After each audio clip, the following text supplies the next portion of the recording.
Okay, so I forgot to set my mic up. It was still packed up after Oxidized 1K, so I had to wire that up real quick. Hopefully everyone can hear me. If not, please yell at me in the embedded chat. I'm also streaming this on YouTube. I am going to record this. I'm not sure if I'm going to post it, but I'm going to go ahead and start recording now. And as a reminder, everyone who's in the webinar, your cameras or audio aren't on unless you want to be put on to ask a question or anything like that. Otherwise, you're also welcome to ask questions in the matrix. So let me start the recording real quick. Okay, so now I am recording. So welcome everyone. This is aiming to be a 2-hour kind of mentoring or assistance, or I'm not sure exactly what it is, but I wanted to have some space for people who are getting started in embedded Rust or interested in embedded Rust and don't know where to start or who to ask for help, or they have some project that they have some problems with. So I'm going to try and go around. We'll see how many people show up or have questions or just want to be a part of this. If no one's asking me questions, I'll probably just chat idly about embedded Rust and how things are going on. So definitely make sure you join the Matrix room. And yeah, if you have any questions and you're in the Zoom, feel free to use the Q&A feature that's here. So you can just type a question and I'll probably start talking about it. And if you want to hop on to chat with me and ask a question over video or audio and you're cool with being recorded and streamed, then feel free to, I think you can ask or send me a Q&A question or something like that, or raise your hand or something like that, and I'll promote you. Yeah, so let me know. Otherwise, I will be sitting here idly and waiting to help with people. So I'll probably go tweet about some stuff. So please do ask stuff in the Q&A. Please do come say hi in Matrix, give me a wave hi, and we'll see how useful this is for everyone. I am still figuring this out and trying it out. So looks like there's some people in the YouTube stream. Yeah. See, I can still see myself. I guess I'm on some sort of delay. So I hopefully, yep, it is going. So now I can hear myself in an echo. Hello to Loki in YouTube. I will keep an eye on that. I will say I'm probably not always going to be looking at the YouTube chat. So if you can join Matrix, that'd be awesome. Otherwise, I'll check back periodically. Or if you can join the Zoom and ask questions in the Q&A, please feel free to. So I'm going to go ahead and wave hi. It's a shame that I don't have Sam from Sonic Pi here to play music when there's no active talking going on. It was so much nicer to have background music. But yeah, it'd be awesome if people could share what kind of stuff they're working on, what kind of questions they have, those kind of things. I'm going to go start tweeting about this, so I'll probably kind of zone out. Otherwise, I should probably have a background project. I wonder if we have any of the Probar S folks here. Let me make my screen a little bit bigger so I can read it. So Hargonix is asking, how are the sealed Rust efforts going so far? They're going pretty well. We were in the middle of preparing some stuff when kind of the COVID-19 things came out, and that's kind of killed some of our motivation on that. But we are still working on it. We're kind of picking the steam back up this week. If you haven't seen it so far, I'll link to it. But there is I went and had a 1-hour chat with the language team, so the Rust language team, and they were wondering how sealed Rust would interact with the language design process and things related to that. I had a good 1-hour chat with them. If you want to hear another hour of me talking about stuff, it's a good video. I'm gonna go and pull up the it's on the Rust YouTube channel. I'm gonna pull that up now. Hopefully everyone can hear me okay. Please start yelling at me in Matrix or really anywhere if you're not able to hear me well right now. I should probably. So let me pull up this. So Hargonix answering on video, but here's the link I'm talking about.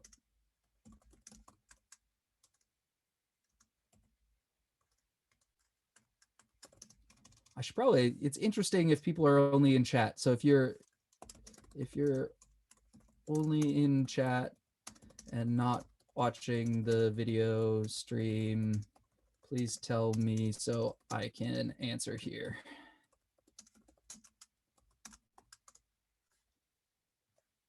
Okay, so Kevlan in Matrix is asking, I'm just getting started with using embedded Rust on STM32 I'm looking let's share the whole monitor to start with. I don't think, well, that's not true. I have some private stuff here. So let's go ahead and move the private stuff onto the correct monitor. Yateki, yes, you should join the Zoom conference. Or he's saying the YouTube stream dropped out for him. I don't know. Other people let me know if the YouTube stream's working or not working for you. So let me share the right desktop now.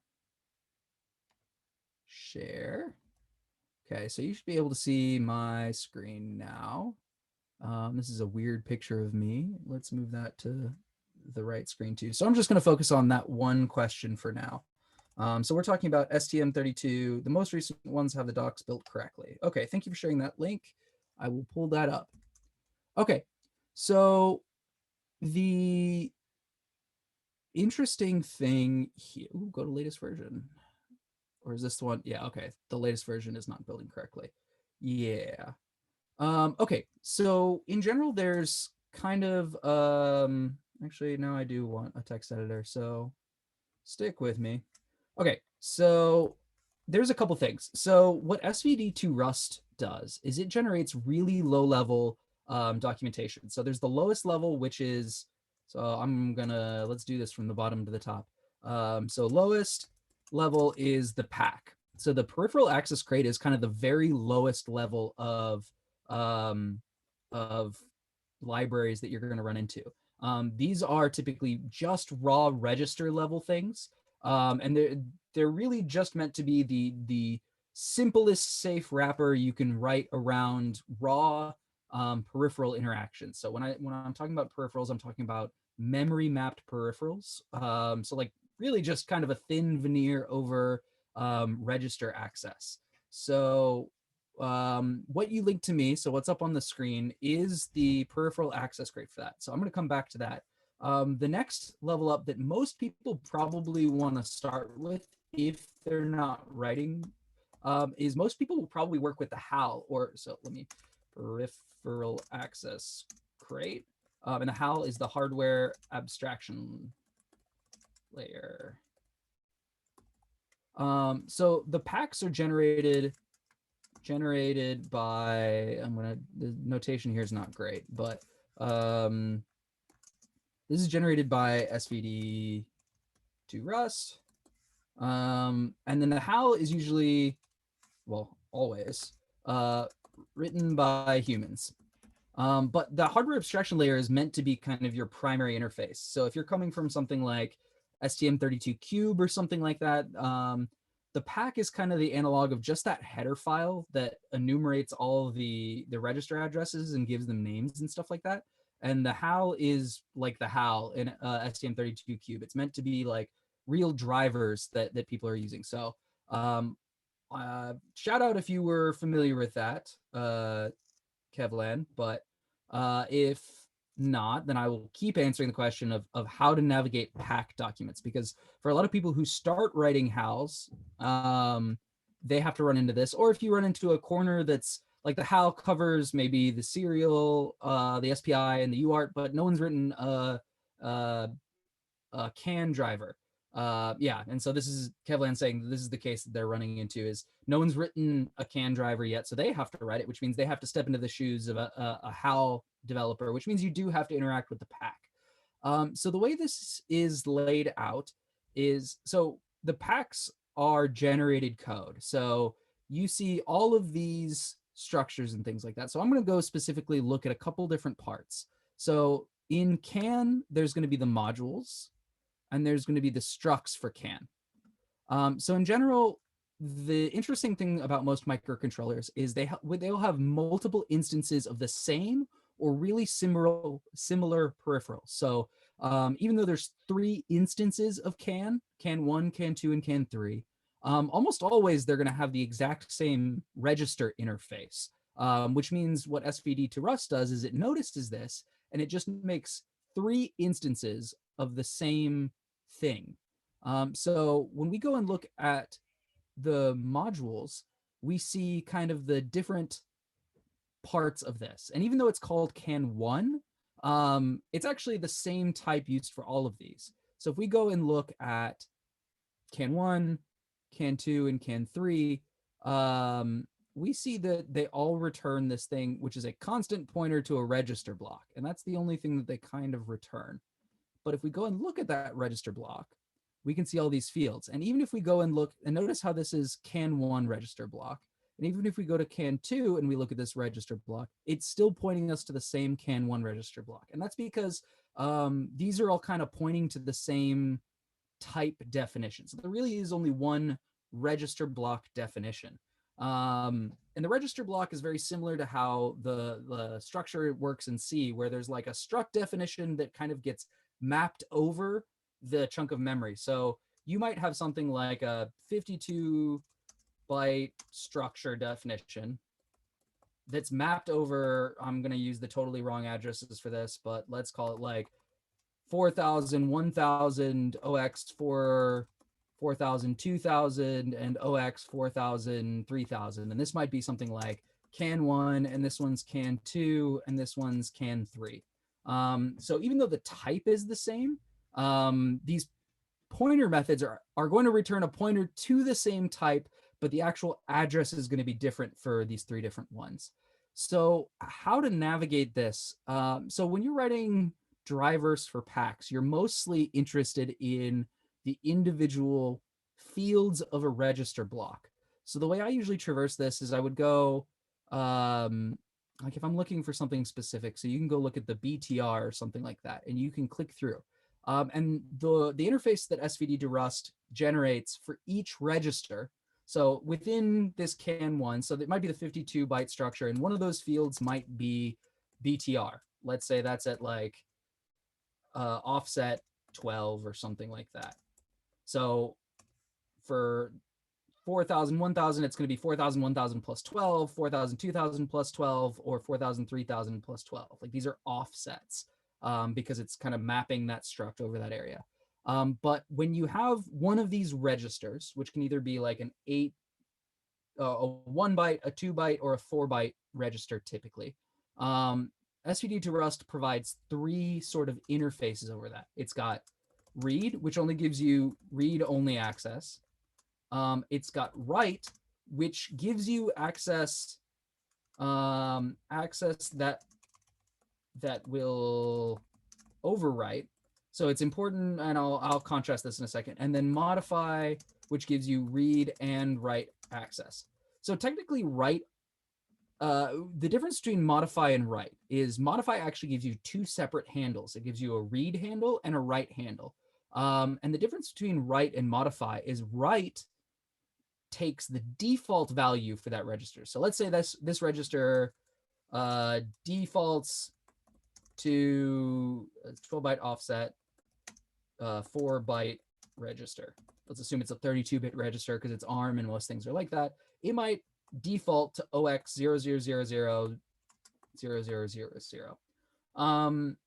So that's the default. That's what the documentation says. When you boot up, the reset value of this register is going to be 000 0000. And when you do write, so all of these are generally closure based. So the difference, sorry, I'm kind of wandering off here. Write will take the default value, apply your changes, and then write the new value. Modify will take the current value, apply your changes, and write that value. So let me dig into that a little bit more. We're going to start with read because it has the simplest interface. So the way that I read this is when I go and find this register that I'm looking for, like BTR, the easiest thing is actually to go look at the R, so the return closure type. So there's some generic stuff going on here, but this gives me access to the individual methods. So in this, it might have some subfields.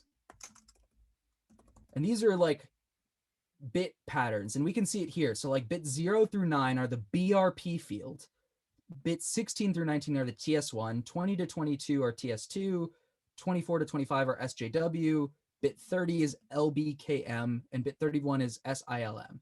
So these subfields are BRP, and I have no idea. I don't do a lot of CAN, and I have not looked at this data sheet, so I have no idea what I'm talking about here, but I'm going to talk about it generally because I think generally the Rust navigation is what you're more interested in. So I cannot help you with CAN. Maybe someone else in Matrix will, but I can at least help you with the Rust part of this. So LBKM and then SILM, and then we'll get to some other interfaces here in a second. But BRP is bits 0 dot dot equal 9. Let's tab this over a little bit so they're all aligned. 0, 0 to 0, 9. TS1 is 16 dot dot equal. So this dot dot equal means inclusive range. I prefer to use the Rust range because I can never remember which one uses the round parentheses and which ones use square. I'm sure someone will tell me, but I never remember. I've been told so many times. 20 dot dot equal 22. 24 dot dot equal 25.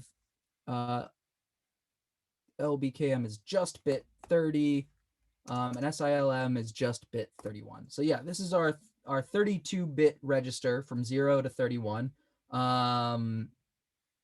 So like, for example, it looks like bits 26 through 29 are not used at all. Like that's pretty common in registers that or bits like 10 through 16 are just totally not used.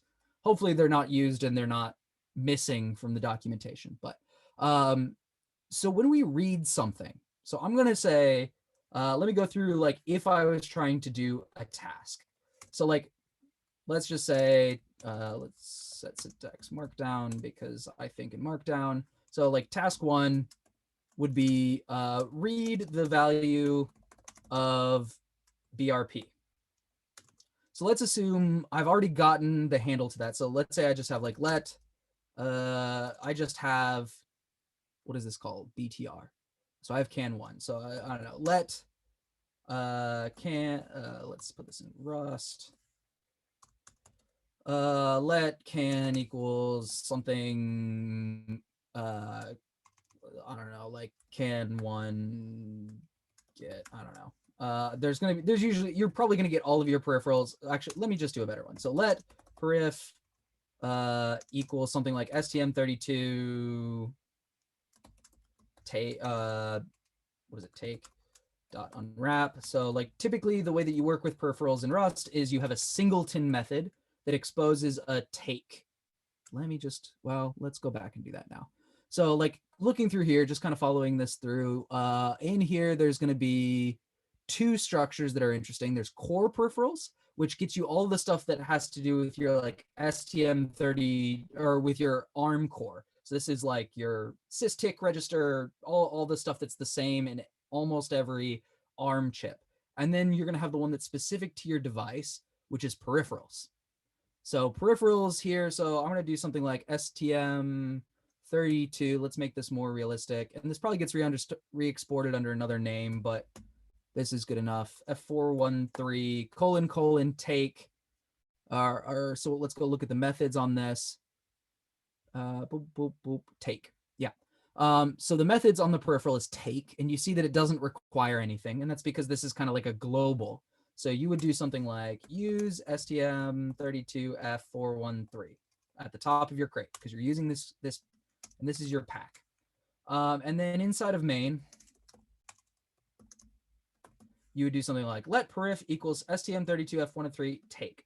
And we can see that this is going to return an option of peripherals. And the reason this is an option is because it's a singleton. For safety reasons, we only give you one, yeah, it's a big cursor. We only give you one handle to it. Because if you have multiple, then you have multiple mutable access to the same register, and that's not so great. So I'm just doing an unwrap here because I'm lazy and because, yeah, sometimes that's the right thing. There's some notes around unwrap can sometimes blow up your code size because it pulls in panic formatting. That's another question. Okay, so I have an access to all of my peripherals.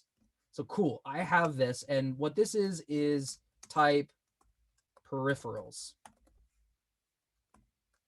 If I make a spelling mistake, please. Peripherals.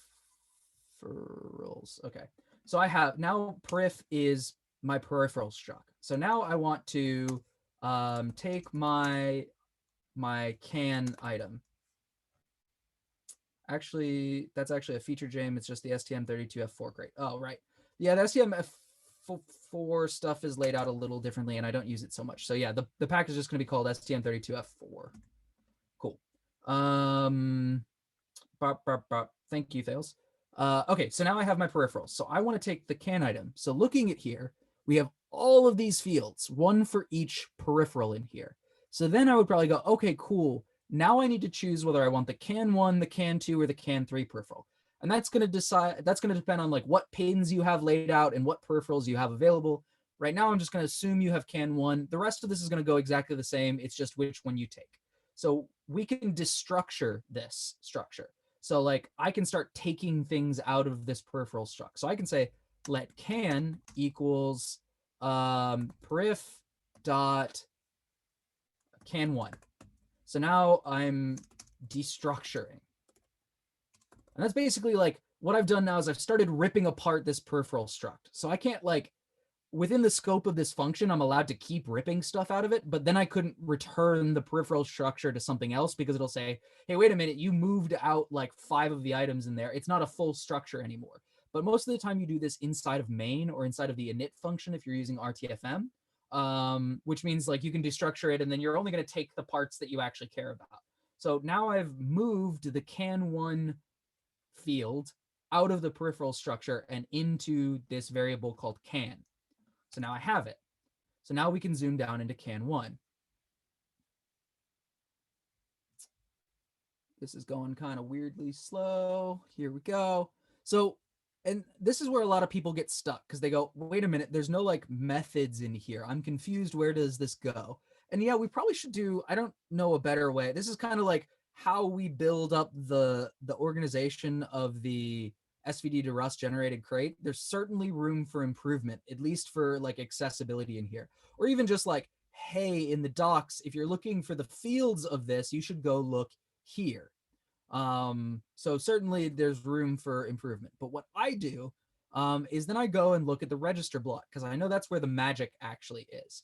What this pointer method does is really just gives you a dereffing pointer to this register block.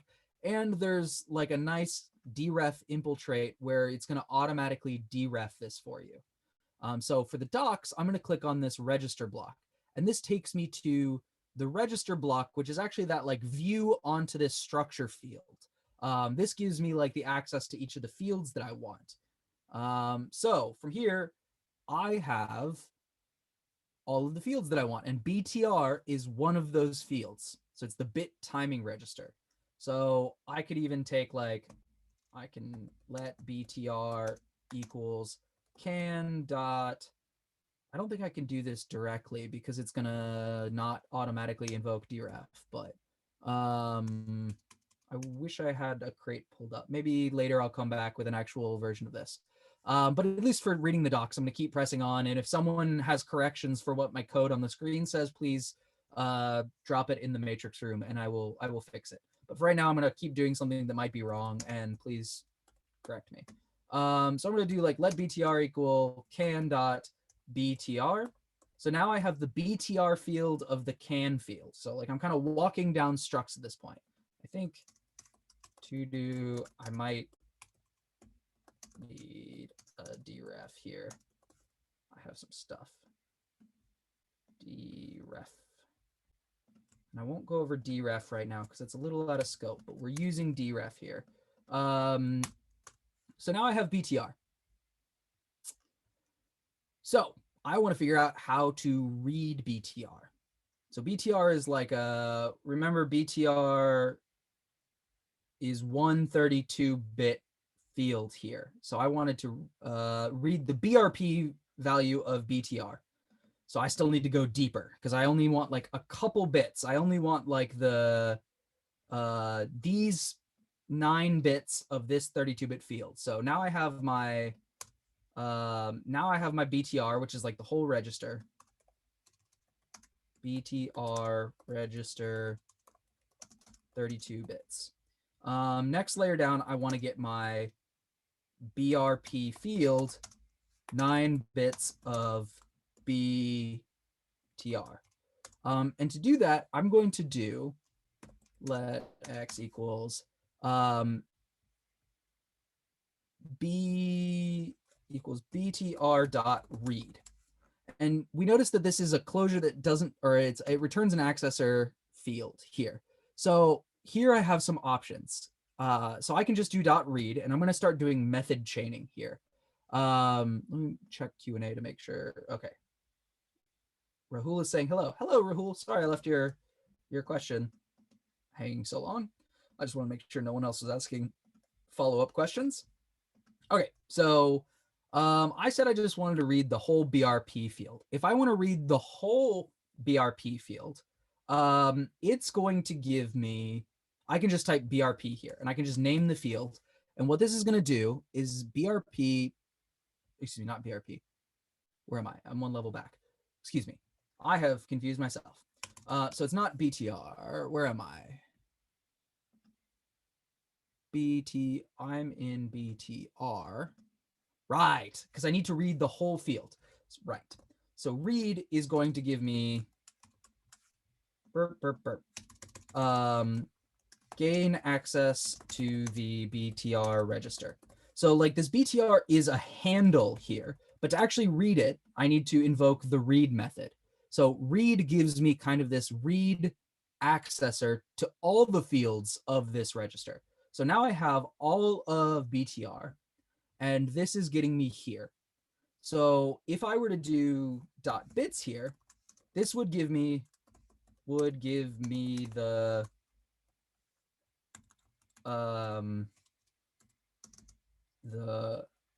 whole 32-bit register.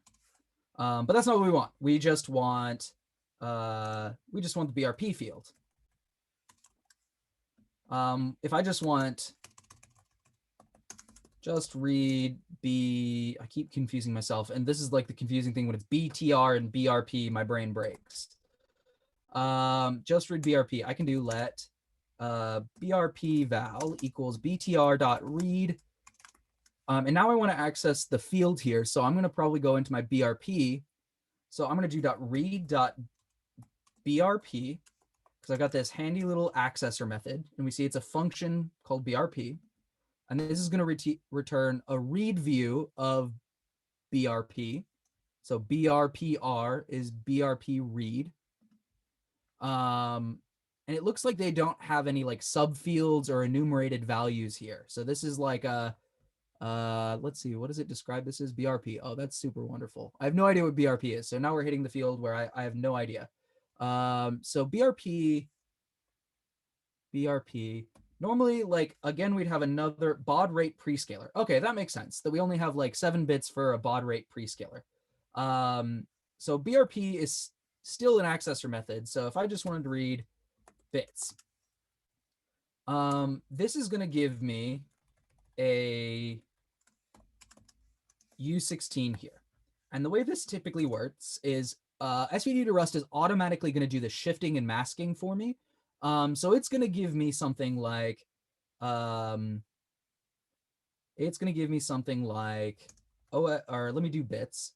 And it's 16 bits. So it would have something like XXX don't care underscore XXX.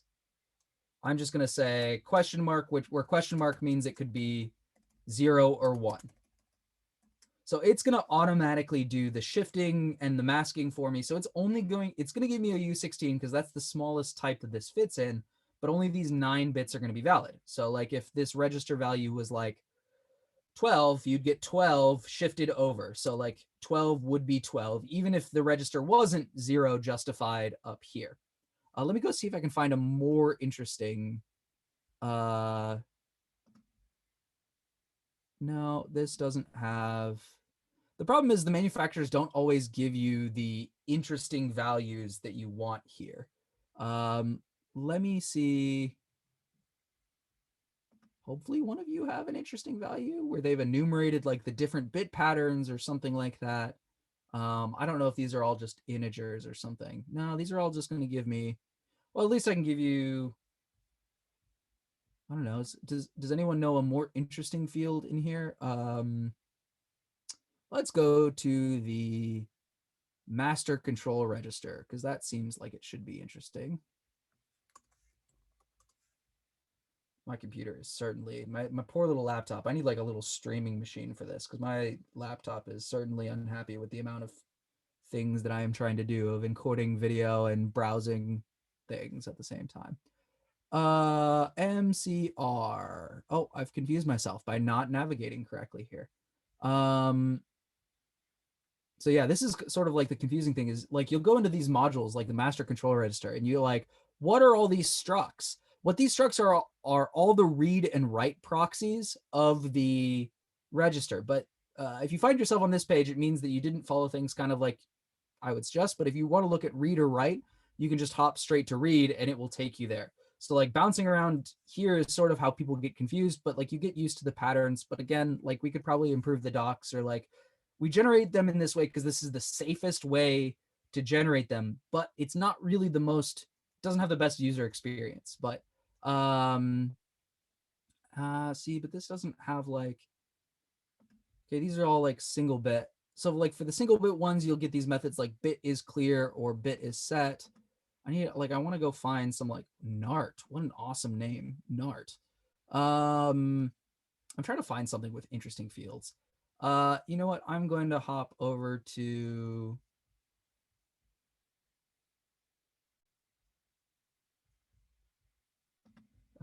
if this doesn't work, I'm gonna go find nrf52 docs.rs/nrf52832 PAC.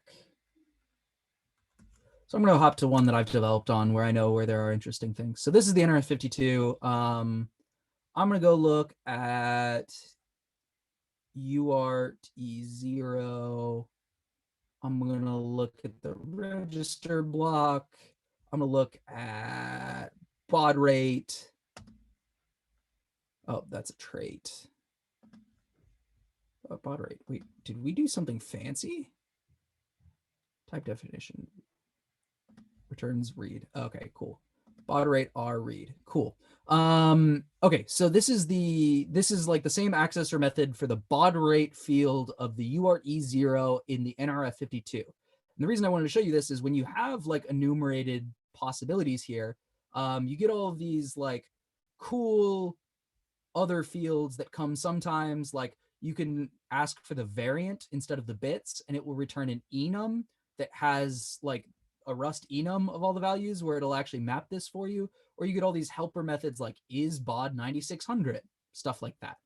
So that's really what I was trying to chase down. But like these only show up if your manufacturer has enumerated what all of these like different fields mean in the SVD, or someone has gone in and patched the SVD to like enumerate all of these values from the data sheet or whatever.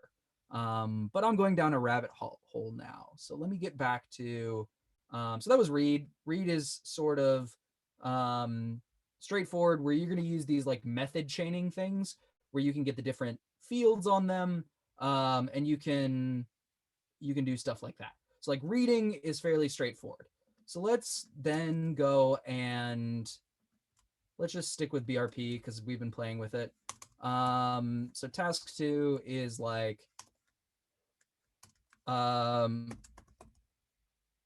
modify the value of BRP. I'll come back, Kevlin. I'll answer your question later about the patching process. So modifying burp burp burp. So I'm gonna go. I've wandered away. Let's go back to our good friend BRP. With my poor laptop struggling here.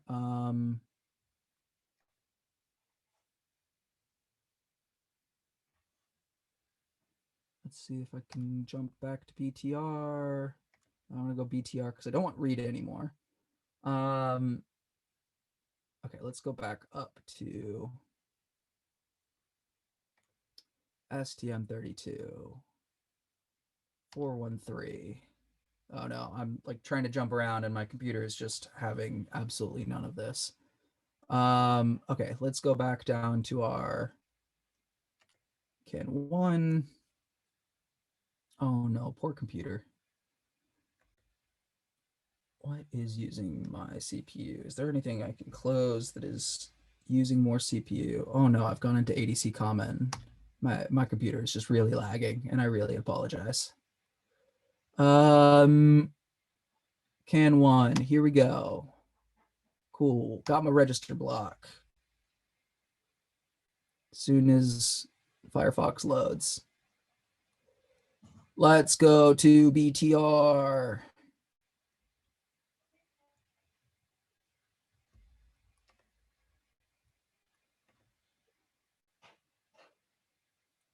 Okay, is there really anything I can do here to kill some processes?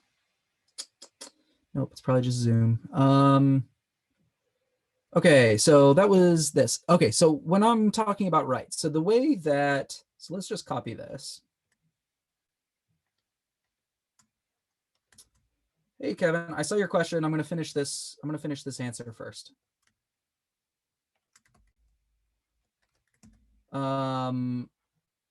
Okay, so let's go to my BTR method. So we've done our read thing. So I'm going to modify. So modifying is a little different. Instead of using like that method chaining sort of thing, we're going to use a closure here. So what I would do is something like BTR dot, and I think this modify, nope, okay, dot modify. And we see from our method signature here that it takes two things, or that it takes a function that takes a read-only reference to read and a mutable reference to write. And what this means like 99% of the time is that you're going to pass it a closure that takes two arguments. So I would do btr.modify, and I would give it a closure that takes read and write. And let's go ahead and make my closure here. So what I might do is I might say something like, if, I don't know, this is a really contrived example, but I might do something like, okay, so, and the way I can navigate into this is going and looking at my read and write fields of it. So read, we've already seen. So I can do something like if r.brp is greater than or equal to 12, I might do something like w dot, and w is going to have very similar fields, and it looks really similar. Like you can see read and write, you can see that they have almost the exact same signatures, except for r takes a read-only or an exclusive or a shared reference to self, and write takes an exclusive reference to self. But I might do something like w dot brp, and I still do the same kind of accessor method. And I would jump down to the, like, okay, what does this return, to figure out like what is the type that I'm using. And again, because they haven't provided a like an enumerated value of which ones are valid, SVD2 Rust has no idea if like all 9 of these bits are acceptable to put, or even because I'm giving it a U16, like what values are valid. SVD2 Rust is still smart enough to realize that it's only a 9-bit field, so it will still do the shifting and the masking necessary to only take those 9 bits out of the U16. But because also this hasn't been enumerated, I have to do unsafe. But this is just because SVD2 Rust doesn't know what's going on, so you do have to use unsafe here, because it says I can't guarantee that you're only giving me valid values. Whereas if I go and look real quick at my NRF52 pack, my baud rate, let's see if I can not, if I have my baud rate W. Nope, I guessed the name wrong. Baud rate writable for baud rate W, baud rate W. So for this, like you can see, I can just like give it a variant and it will set that, or I can set like dot baud 1200 and it will set the baud rate to 1200. So it's nice and convenient, but if someone hasn't enumerated your stuff, then you're kind of stuck with unsafe. But that just means go read the datasheet and make sure you're doing it right. Unsafe is not necessarily bad. It just means manual mode, like developer needs to take responsibility here. Okay, so getting back into my BRP writable field, I'm gonna do dot bits, and I'm just gonna give it like, let's say if I wanted to make the maximum 12. then I could just say like dot bits 12 or 11. Let's say 11 is the max. So I have like 11U16. So I'm writing an 11U16 to this. Hi, Rahul. So, okay. So what this is doing is, yeah, basically sort of exactly what it looks like, in that I'm using the read to read from it if I need to, and then I can write to it. You can also do some like method chaining stuff. Like you could do like w.brp, and I'm gonna have to do this in unsafe again because this is unsafe. I could do like dot bits, and you'll notice that these closures all return the right handle, and this is so you can do like method chaining stuff. So I could do like w.brp, oh, let's not do that, dot bits 11, and then I can do like dot, what's some other field in here, dot lbkm, I don't know, lbkm, and this is probably going to have unenumerated. Oh, this one does have enumerated. So like I could just do, this is the read interface, but if I go back and look at the write interface for this, and I look for the write interface of lbkm,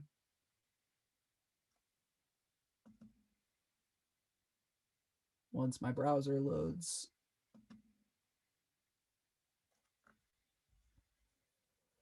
oh goodness, then I can just do dot enabled.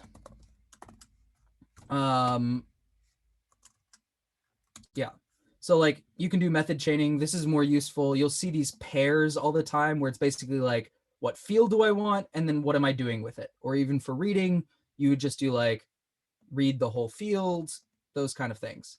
Oh, I think it's actually probably dot bits, because these always come in pairs.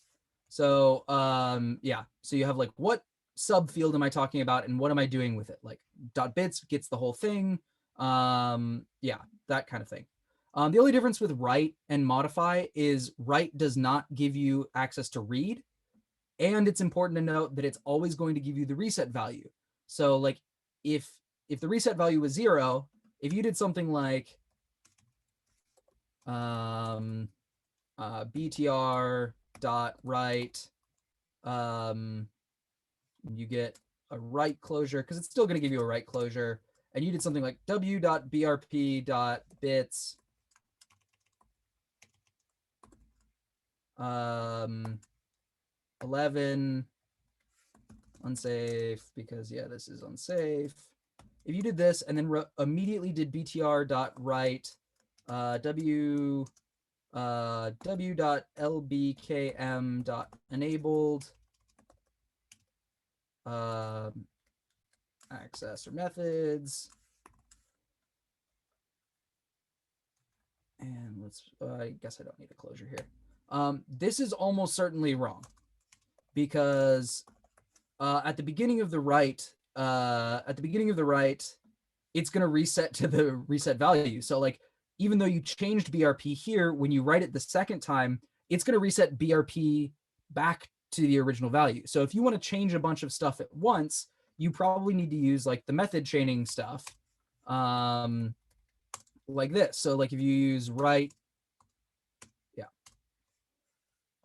dot lbkm, yeah, so like this would be okay, but the other one would probably be wrong. And this is because like you're saving a read. Like sometimes you really don't want to spend the cost to like read from the register and write to the register.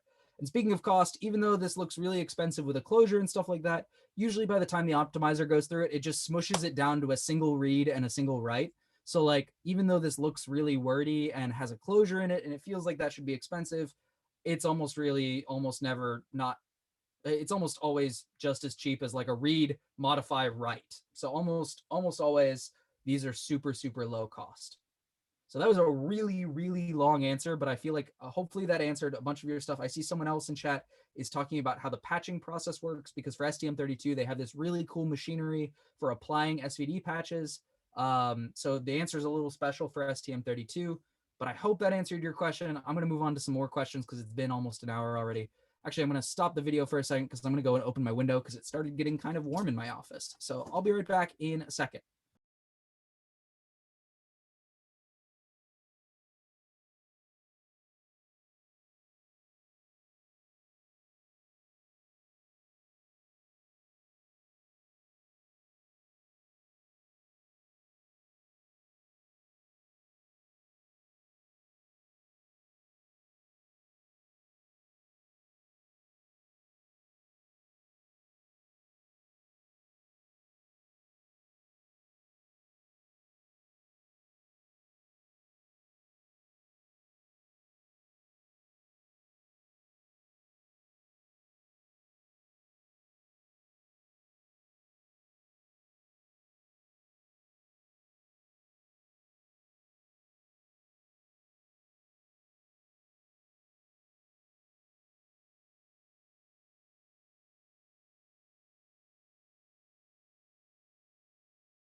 Okay, so I'm back. Let me pull up Q&A. I'll answer Rahul's question first because it's a faster one. How would someone new to this know they have to use unsafe? Would it otherwise not compile? Yes, because these methods, let me go see if I can go find one. So you can see in the function signature, it's pub unsafe function. So Rust actually won't let you call this unless you put it in an unsafe block. It will give you an error that says attempted to use an unsafe function in a safe function. That's not cool. So either your parent function needs to be unsafe. So you could have something like fun foo. Yeah, like if you're doing this stuff inside of here, and I know this is magic, but if you tried to do, I don't know, just this, this wouldn't compile. So your two choices are to either put it at the block level, which is typically preferred, or to do it at the function level. Excuse me, unsafe. Excuse me. Unsafe function foo, which marks the entire function as unsafe. Generally, we advise you try and keep unsafe scoped as small as possible because if nothing else, it helps other people who are reading that code. So Rahul, I am answering your questions. Okay, cool. Yeah, Kevlin, your question's getting answered about patching. Let me make sure there's no other questions in there. Okay, cool. So Peter W in Zoom is asking, I'm trying to read a DHT11 humidity sensor with a Discovery F3. I'm reading the ARM book, but only just started. Need to figure out what to use for the args to into open drain output function, burp, burp, burp, and a gist of code. So let me pull that up now. So I'm going to close my other tabs. Close other tabs. Let's paste this here. Let's go ahead and pull this up.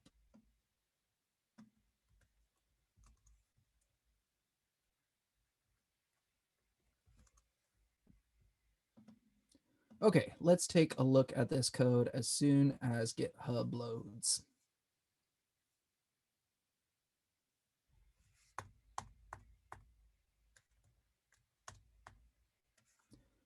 Okay, so I'm guessing the into open drain. Okay, I see your question mark, question mark. So I'm going to read through your code just to explain to other people, because thank you for giving me an awesome example to go through. Okay, I don't have any. So yeah, we can see kind of what I mentioned before of like taking the peripherals. So this is a much better example of what I was kind of hacking together in my notepad. There's some kind of chip specific things of how you have to constrain some parts, like the reset and clock control is a really big thing in our STM32. It's used to configure a bunch of stuff. Clocks are important to freeze. So yep, we instantiate a delay instance based on our systick. So this is using the systick peripheral and the clocks to basically configure a delay item. So this is something we can use to say delay for 1 millisecond. We get our GPIO port. This gives us the pins that we need. We're waiting on the sensor. So yeah, the sensor might have a thing that says, don't talk to me for the first second after I've powered on. So it says an output open drain is both input pin and output pin.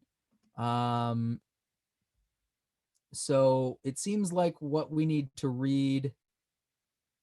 Okay, what is DHT reading? Okay, so let's go actually look at the use DHT sensor. So is that the DHT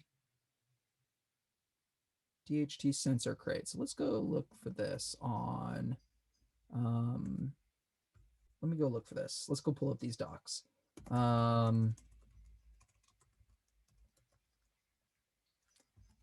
Probably DHT dash sensor, probably knowing, oh no, it is underscore.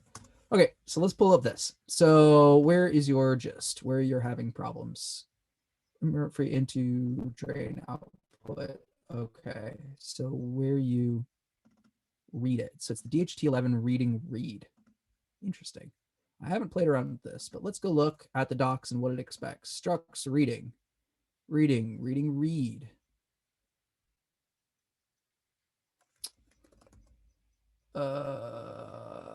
DHT reading for reading. Cool. Okay, so this is like a trait method. Okay. So this is expecting delay. So we have the delay and it seems well set up, and we have a pin, which is an input output pin. So let's go look at what that is. Input pin. Okay. So this is actually a trait bound where it expects us to give it a pin that implements the input pin trait from embedded HAL and the output pin. So we can see, like, from embedded HAL, it's looking for an output pin and an input pin. Implementation. Okay, cool. So we need to be giving it something that gives us both, that basically imples both the input pin trait and the output pin trait. Interesting. Okay, this is our input pin. So let's go look around. Does the, so output open drain, do they have anything that is, does the stateful output pin impl read and write? No, stateful impl pin, oh goodness. I'm trying to see if there's any like implicit implementations of input and output. I'm guessing what it is it probably wants some kind of pin that can be toggled between input and output. Like if you have like an open drain that you're trying to read from and then write from later. Let's just go look at PA1. So let's go look at the trait. So input pin is implemented for PA input, and output pin is implemented for output, but it looks like there's not really any way to get input and output. So the answer is there may not be a right answer here, Peter. There might be a, you know what, let's, another helpful thing, particularly if you have a driver where you're not sure exactly how it works, a good thing to do a lot of the time is to go look at the GitHub repo. And most of the time they'll have an example. And apparently the STM32 has this. And it looks like this is the example that you're copying from. So now let's go look at the STM32 0x house. Let's go look at docs. I'll give you a second. Docs.rs/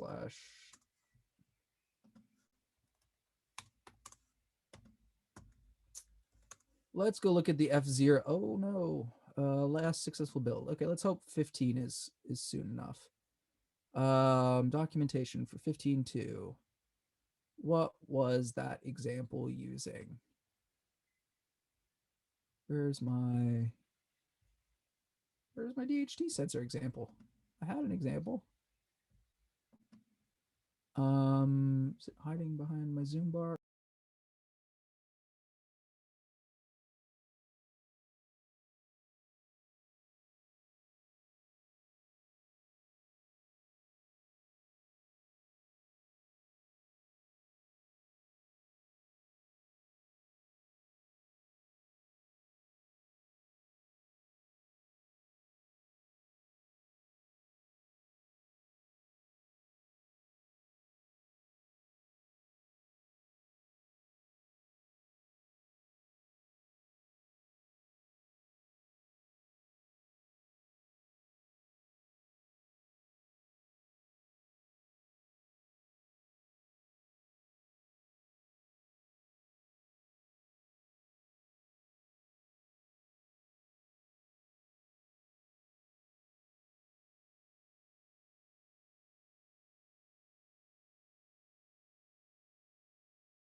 Oh no, I was muted for that whole thing. Oh no, I've been talking. Oh no. Okay. Sound cut out. Hey, hey. Oh no, that was 5 minutes that we won't get back. Okay, sorry about that. So at least I figured out the problem.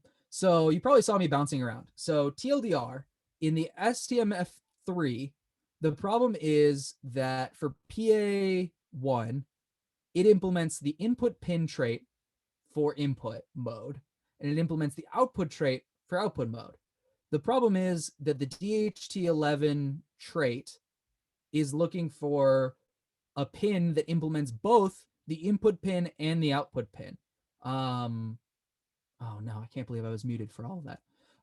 But yeah, so the problem is in the STMF3 HAL, someone hasn't implemented that. But if we look at the STMF0 HAL, they have gone ahead and implemented the output pin trait for PA1 output and the input mode, at least for PA1 output open drain. So I should not ignore notifications. So what this means is probably there's a way to read back from a pin that's in open drain mode. And I bet you the STM F3 supports this as well, but someone's probably just not implemented that. So let me go back and yeah, looking at the the example from DHT sensor. Yeah, they're using the F0 HAL, which has implemented this.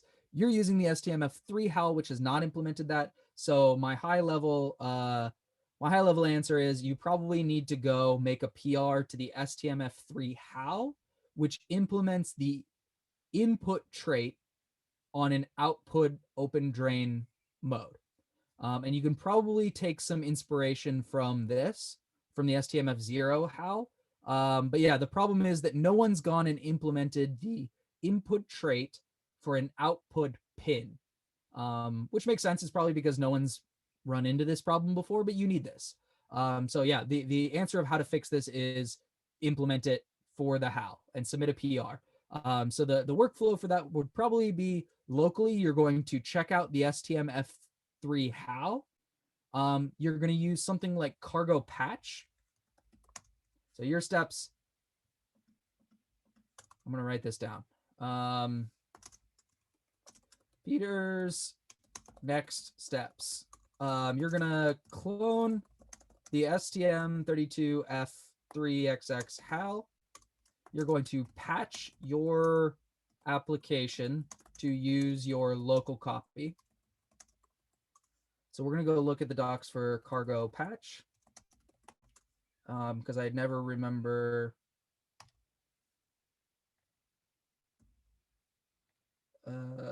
manifest. No, it's not the manifest format. It's specifying dependencies. I have a notification in Matrix. I'm going to go look at it to make sure that I'm not. Okay, no. Okay. Where are you, patch? Oh, I never remember patch.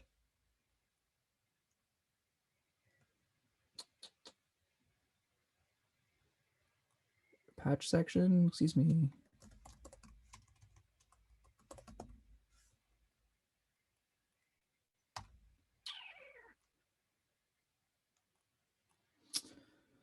Oh, did these cargo patch Rust? I have to go find the docs for this because I always use them.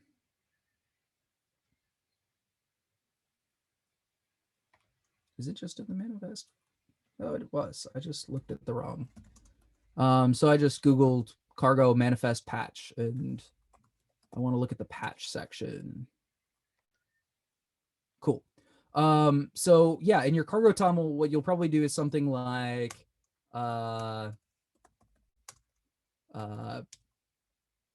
patch.crates.io.stm32f3xx HAL, and you'll do something like, or let's use the example more like they have. You'll do something like STM32 F3xx HAL equals path equals / STM32 F3XX HAL, which means your local application. So this is like in your application.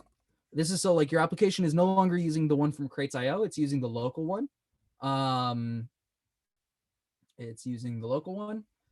Then you are going to implement the input pin trait for PA1 output open drain. 1, 2. Take inspiration from the STM32F0 HAL crate. And when I say take inspiration, I mean steal exactly what they're doing and also implement it in the F3 crate. Submit. Then it's like, make sure that works. So now you should be able, now that you've implemented the input pin trait, your code should actually work. So you should move it to open drain and make sure that it actually does work. There might be a specific mode that you need to put it in. You'll have to read the data sheet to figure out what a valid mode is to, or like alternative function mode that you have to put it in there. So this is where the like, read from the data sheet what makes sense. I'm not familiar with the STMF3 family, so, or ask for help in Matrix. There's a lot of people that work on STM32 stuff in Matrix, so they'll be able to help. Make sure that works for you, because now you should be able to compile and run because you've implemented both the input and the output trait there. So it should work at this point. Should work. And once it does work, submit a PR to the STM32F3XX HAL with your changes. And yeah, you'll submit it and then people will submit it. And then once merged and released, you can update your dependency. So if it's like, I don't know what the version is right now, but STM HAL is like 0.42 right now, then like in 0.43, you'll be able to use it. So hopefully, I'm going to answer all the, hey, you're muted, but thank you for everyone for letting me know. And sorry it took me so long to notice. But Peter, I hope that answered your question. And hopefully this should be everything you need. This is all the problems that I can see from where I'm sitting right now. You may run into some other problems while you're going for it, but I think that should be everything you need to get started. So that one was answered live. Okay, yeah, that's a pretty normal workflow. The thing with open source drivers is most people aren't doing an exhaustive implementation of it. I know at Ferrous, we've implemented some stuff somewhat exhaustively, or contracted some people to implement stuff exhaustively, but in open source, usually like there's just gonna be some bits missing. And usually if you look for like other chips in that family that might have that implementation, or like maybe they implemented it for UART1, but not UART2 because maybe UART2 is a little complicated to set up or something like that. Usually like opening an issue with the project, especially if you've done as wonderful of a job like what you did here for like giving me an example and pointing me to where it doesn't work. I guess this is the examples, not your gist. But the gist okay, it's answered. Let me pull up this gist again. But I really want to highlight this. Oh goodness, someone who has a like a base 32 name has raised their hand.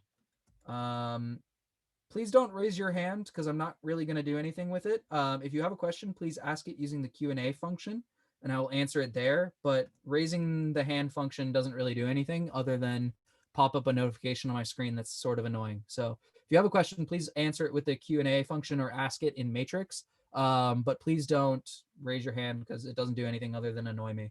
And if you annoy me, I'll kick you. But what you've done here, I really want to highlight this.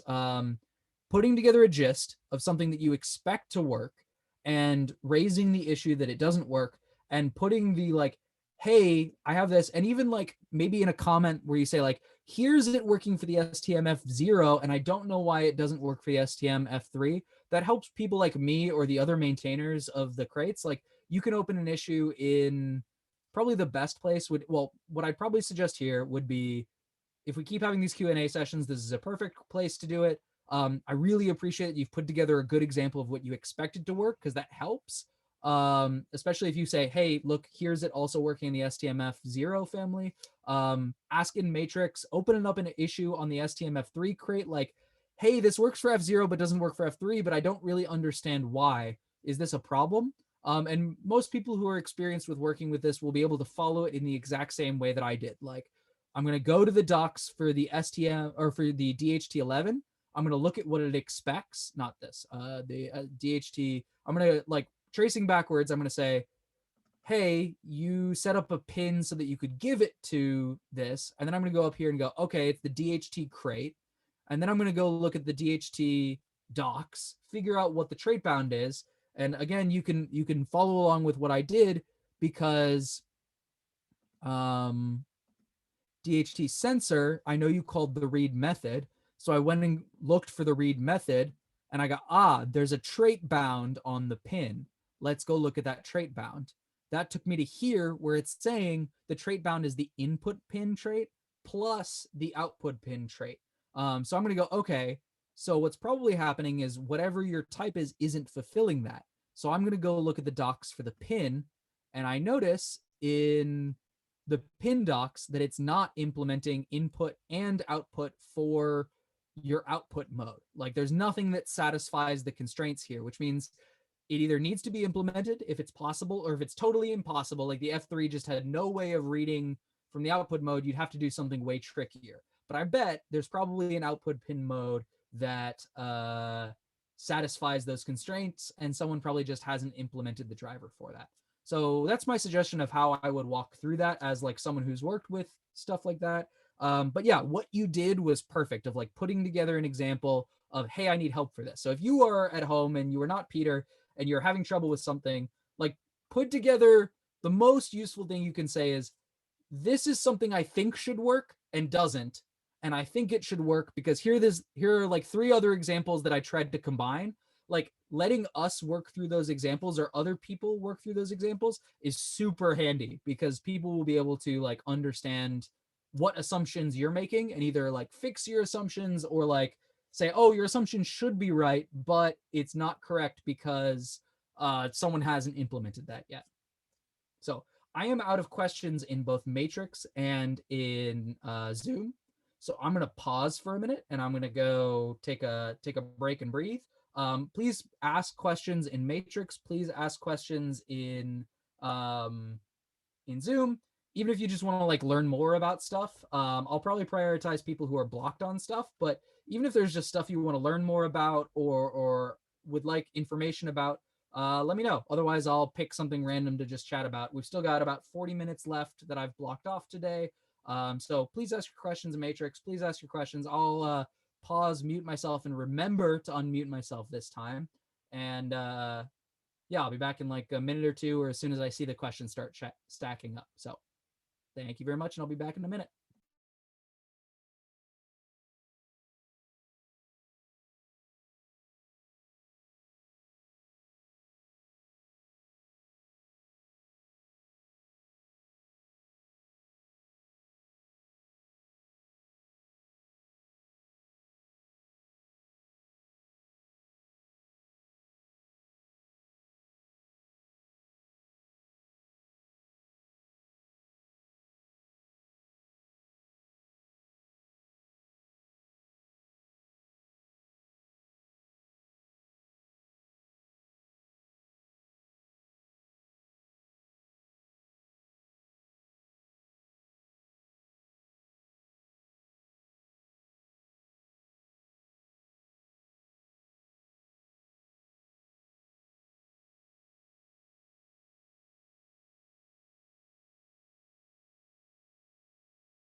Okay, I've unmuted. I'm definitely sure that I have unmuted.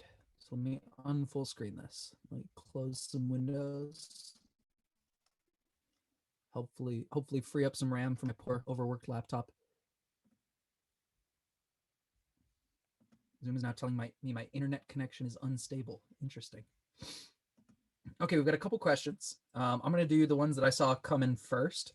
So Dion Doctor in Zoom is asking, I'm about to write a driver for a PLL chip. It's got registers to read and write to. Any general tips to tackle this? If you wouldn't mind clarifying, there's kind of two options here. Do you mean that, excuse me, that your microcontroller has a PLL thing, or you have an external like I2C or SPI chip to read and write registers to? So like, I know it's a really common pattern for I2C or SPI to have like a register-based interface. Dion, if you wouldn't mind giving some more details in like another question, that'd be really awesome. So I'm going to come back to your question. I will come back to it, but I'm not going to answer it right now because the answer is it depends on what you have. If you don't give any more details, I'll briefly answer both. But until you come back with some more info, Rakete in Rakit, I don't know, hard to do screen names, has a question that is, are there any good strategies for doing testing of HAL crate code? Like some way I can run cargo tests remotely on the MCU, or how do people usually do this? So there's kind of, I'm going to put some notes here about, oh, let's get rid of this. Or I'm going to put this up at the top so I can come back and steal this later.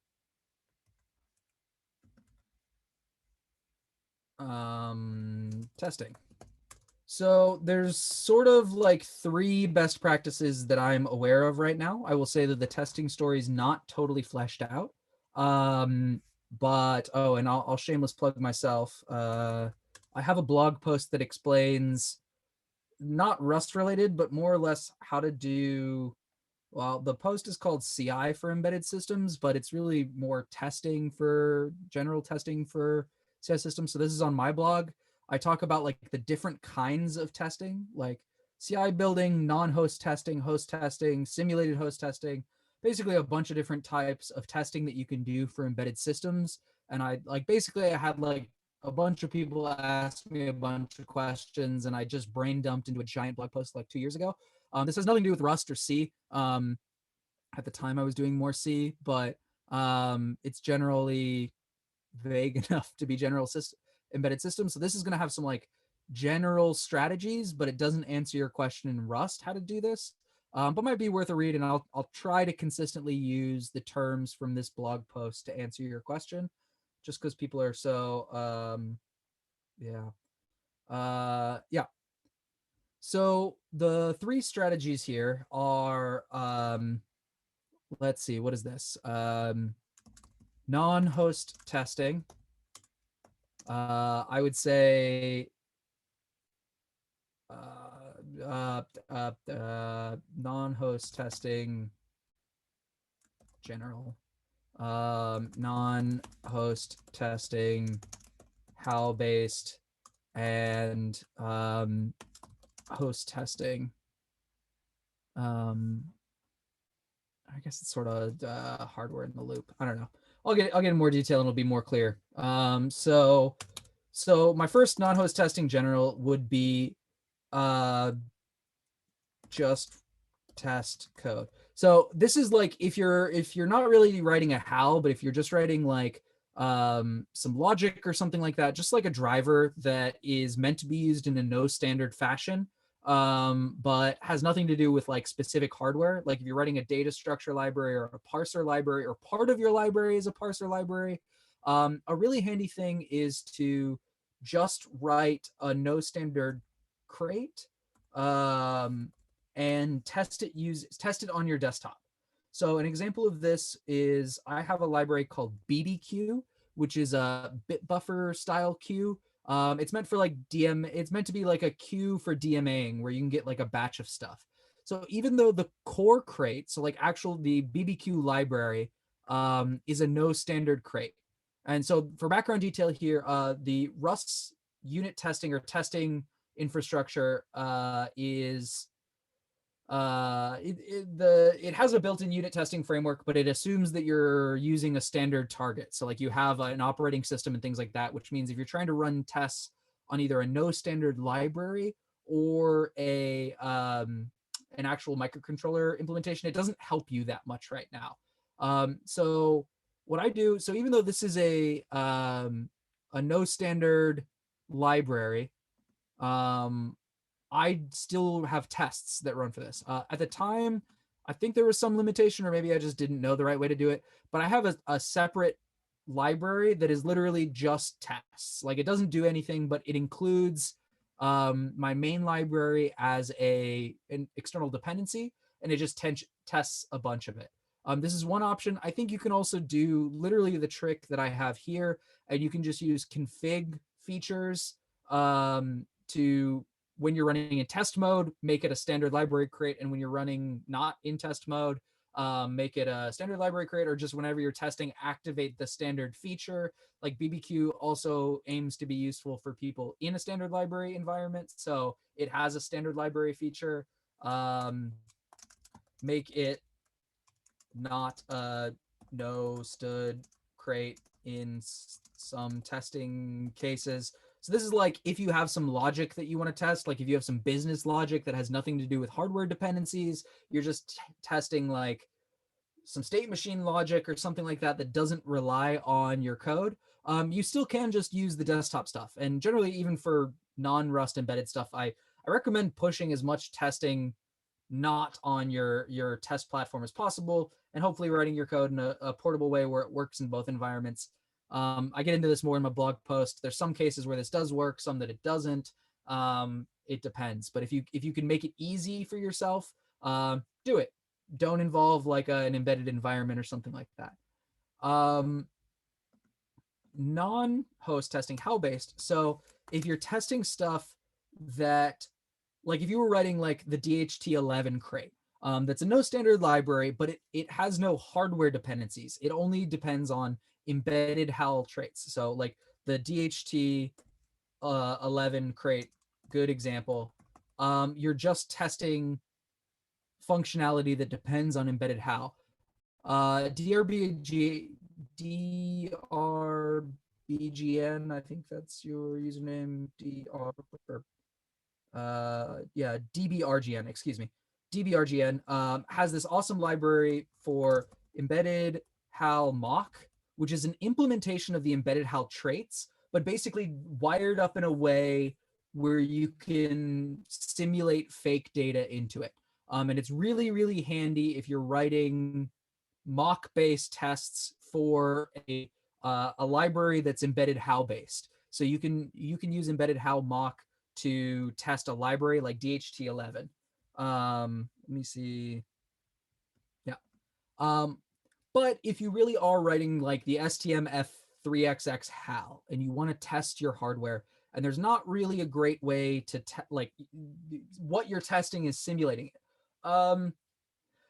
Yeah, the answer is it's hard because like when you're writing low-level HAL code, basically you're making sure that your code is doing the right thing with the hardware, which means unless you have a really, really, really accurate simulator, it means you generally it means you generally are testing against the hardware because you're making sure that you're doing the right thing. So I would say most people probably don't write dedicated tests for this. A lot of them will just have like a test setup where they use a board that they're familiar with, and they have like, okay, I'm going to run through this, like should turn on, should be able to run that, where they might have like tests, but they're usually tuned. Or a lot of people use like the example features as tests where they'll just like plug in their dev board and manually run through these. But if you want some kind of automated test framework, the solutions that I know for this are Jorge Aparicio has written has written a framework called UTest. Let me pull that up. Rust, excuse me. Burp, burp, burp. Which is basically an implementation of the Rust test runner that can work on no standard systems. So what it does is it basically bundles up all that functionality that runs on your desktop, and it compiles it down to a binary that hopefully fits on your microcontroller. This may not work if you have a really tiny microcontroller with no extra RAM or flash, but if you have a little bit of extra, or if you have a slightly larger version of the chip, you can use that.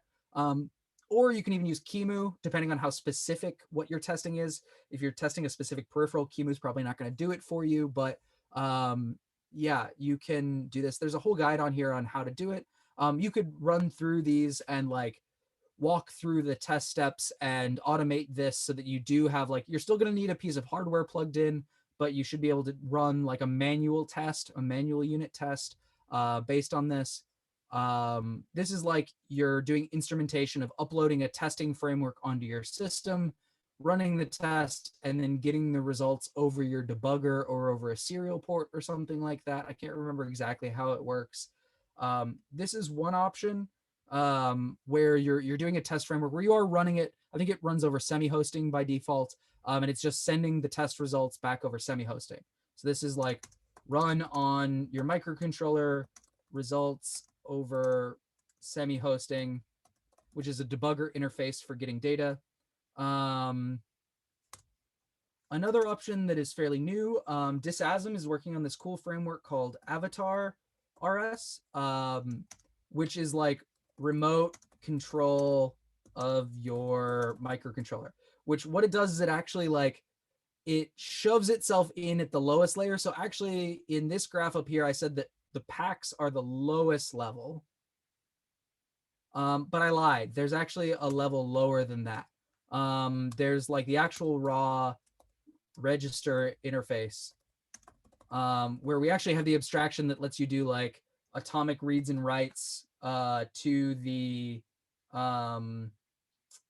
actual registers. There's like crate there, and what Avatar RS is kind of like patches itself in there. So every time that you would make a call to a register, it goes, nope, I'll do that. And what it does is it does that over the debugger instead. So basically your application is still running on your desktop, but every time that you would access a register, like to interact with a peripheral, it just steals that call and remotely sends it over the debugger. And I'm not doing a great justification of this, but luckily Disasm has given a talk at Oxidize 1K. So you can pull up the Oxidize 1K YouTube. Let me pull up the link to this. I gotta jump through. I'm doing this on another screen just because that's easier. Oh no, I'm doing it. Let me put this, I'll put this in chat. So I'll pull it up here. It's gonna make my computer really sad because I'm running a YouTube video while streaming. Please don't autoplay. But if you scroll here, if you expand the comments, there's timestamps to all the talks. This is a big 4.5 hours because it's the entire Oxidize 1K. If you haven't watched it yet, I would recommend it. It was super good. Just saying that because my company ran it, but I also think it was very good. But down here, Vadim or Disasm did give a talk about Avatar RS. So I would recommend watching this because this is a really cool video of how to use Avatar RS. I don't think anyone's set up a testing framework around this, but I think that would be an awesome thing to do. Basically have like an avatar test library or framework or something like that that helps you do that. So that might be an option soon. Avatar RS is like under development right now. Some cool stuff like Probe RS just enabled it. So chat with Disasm. I think this is a room for improvement in the current ecosystem. So my very high level answer is a lot of people don't. They just manually test, or exploratory testing is the very official term here. But if you want to do automated testing, these are kind of your options. Like do it on a desktop and just on embedded if you can. If you can, do it on a desktop, but use like embedded HAL mock, so you're still using the interfaces you have. Or if you want to plug in manually, I'll add like examples if you're writing if you're writing a library or HAL. So you could just like, I know a lot of people on the DWM 1000 like do this, where we just have a bunch of examples, and whenever we do a big release, we try and run those examples and make sure that they still work. And the nice thing about hardware is they tend not to like, unless you're directly touching it, it doesn't break. They're usually not there's not a huge abstraction layer there, but occasionally you are doing big refactors and stuff like that, and bugs do sneak in. So having tests are better if you can. I have some other opinions on what the value of testing are, but you asked me how to test, so I'll assume that you've already done the value proposition on whether you should be testing or not, and if it's the most effective use of your time. I could go on for 2 hours about just that. So this is the short answer to your question, and hopefully that helps. So hopefully that answered your question, Rakete. Check those things out. Chat with some people like Disasm in there. Check out the Oxidize 1K stream. Check out these libraries that I've plugged, like Embedded HAL Mock and UTest. I think these are the best that I am aware of today. I will say, wearing my Ferrous Systems hat, we've had some more people ask about this lately, so keep shouting about it if it's something interesting for you. Yeah, but these are the best that I'm aware of today. Okay, so I got some more information from DN Doctor. It's an external I2C chip, specifically the CDCE 906, if you want to know. I'm mostly wondering how to structure it. I've done it twice before with other chips, but have never been fully happy with the end result. Currently trying to take some inspiration from the DW1000 crate. Yeah, so for anyone who's not familiar, it's super common for either I2C or SPI to have when you're sending messages on the wire, you have like register ID, and then maybe even register sub. Let's just get a text and let's zoom out a little bit and full screen this. Where maybe like each of these are bytes. So this would be like byte 0, byte 1, and then usually this is like a write, and then this is a write, and this is over like I2C or SPI. I've seen them do this on both protocols. And then you would have like data 0 or payload 0, data 1, data n. And this could be read or write depending on what you're doing. All for all of these. These are all read or write, because it depends like whether you're doing a read transmission or a write transmission. But like this is a super common pattern in I2C and SPI. And I'm kind of stalling for time because the answer is, much like yourself, I've done this in a couple crates. I don't have a great answer either. Like I really like the approach that Hano took in the DW1001, but it's very macro heavy. I don't have a great answer. I think this is one of those areas where like I'd love to see someone play around with it, try and make a general approach to it. To be honest, I've seen like 3 or 4 general approaches, either for SPI or I2C. I think this is one of those awesome places where someone could build a really powerful crate around the embedded HAL traits, and provide some interfaces for this. I mean, I can pull up some stuff that I've done, like, but the answer is like, I think all of us have just sort of done this different ways, and no one has gotten a great high level abstraction around this. So like the Otter Pill, I was doing some stuff for the Adafruit Neo Trellis, which is the seesaw under the hood. I will say I probably even like, I think I probably just wrote like a read and a write function here that does like some I2C stuff, because like the seesaw has its own special protocol that's built on top of this. I ended up building some like higher level functions where on like the Neo Trellis, I have this kind of cool, the Neo Trellis is interesting because it's like one I2C device that has a bunch of registers, and I expose those. It's got like groupings of functionality, like controlling a NeoPixel, controlling the touch control, controlling some other stuff. So I have these kind of like accessor structs where like there's the Neo itself has methods like NeoPixel, where it returns a handle to the NeoPixels, or a handle to the keypad, or a handle to the seesaw itself. And I kind of provide like proxy structures here, where it just creates these proxy structures for a while. But that's really kind of like really specific to how the NeoTrellis works.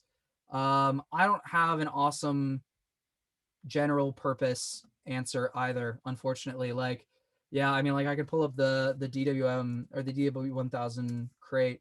It's worth seeing because it's worth. Oh no, I need to Braun embedded.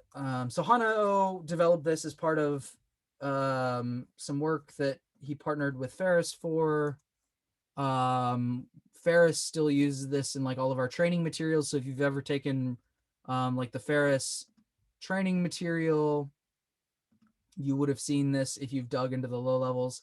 I'm looking for somewhere in here. There's and he's probably refactored this a couple times where this might just be at the low level where he's got some macros for doing this. Yeah, he's got this big register macro where everything above this is the macro implementation. But it's macro where he has like the name of the field and the subfields and like what the name of it is and what the name of the fields are and whether they're read or write and how many bits they are because they're bit fields. And this is controlling like a really big radio. And I think this worked out really well for him. But I think I've gotten the feedback for him is that like it worked. It was a lot of effort. It'd be cool if there was a general case scenario. I will say this, like I really do like 1000. Let me pull up the docs because like I think the docs on this are really good. So like in the low level interface, I think it's like he generates all of these modules and structs based on the macros. It does a very like macro version of SVD2 Rust, which is a really cool thing to see in practice, but like also it's a lot of stuff to build up. So my answer is I don't know. Yeah, the I don't know any general approaches. So Hargonix is asking to share the general approaches. Like I can share some examples, like the DW1000 is one, but again, it's not general case. You might be able to general case the macros that he used, like come up with an abstraction over that. I don't, off the top of my head, yeah, there's some stuff that I can point you to, but they're just more examples of people who did it in not a general way. But I think there's room for macros and stuff like that. Yeah, so room for improvement again. So different people have done different things, but no general answer. So fortunately, I have a disappointing answer for you. But if you want to be the one, you'll probably find a bunch of people who are interested in helping you on that. So if you're looking for help, please start a project because we have a bunch of people who would probably love to help contribute to that. I think you could even do some really cool stuff of making it generic over I2C or SPI, or just make two of them to start and yeah, make something that works for you and we can start making that more general. Yeah, you're not the only one. So let me answer this live.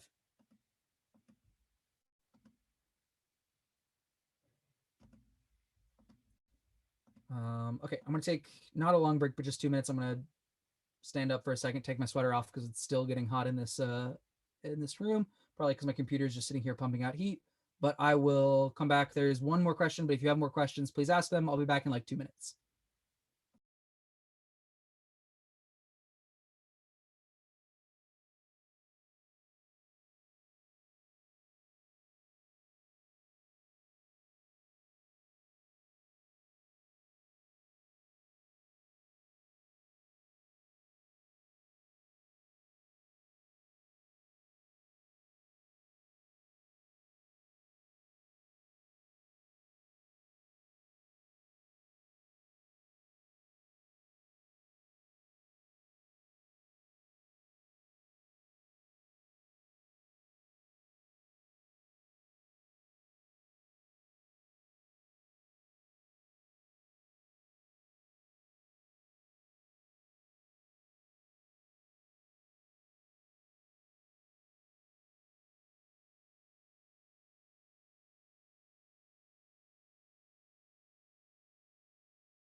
Okay, so we're back for probably the last 10 minutes. If there's one question, I might go a little long, but also my dinner's probably really cold by now. So I've got one more question, probably the last question, then I might idly chat for a little bit and wrap up.